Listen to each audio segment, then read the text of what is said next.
Hi welcome to Bhavani silks. நம்ம இன்னைக்கு என்ன பார்க்க போகிறோம், கஸ்தூரி காட்டன் டிஃப்ரெண்ட்டாக டிசைன் வந்திருக்கு. இது எல்லாமே கஸ்தூரி காட்டன் டிஃப்ரெண்ட் டிசைன், எல்லாமே 550 ரேஞ்ச் தான்.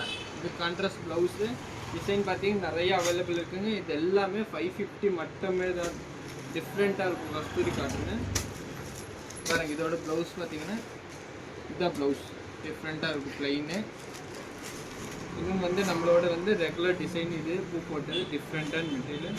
இது பார்த்தீங்கன்னா ஃபுல் சாரீ, இதுதான் கான்ட்ராஸ்ட் ப்ளவுஸு பிளாக் கலரு. இது வந்து நம்மளுக்கு வந்து ஜிக்ஜாக் டிசைன். இதில் 3 கலர்ஸ் இருக்குது. இது பாருங்கள், ப்ளூ கலரு, இது வந்து கிரே கலர் மாதிரி, கிரே வித் நெய் ப்ளூ. இது வந்து உங்களுக்கு வந்து ப்ளூ காட்டு. ஓகே,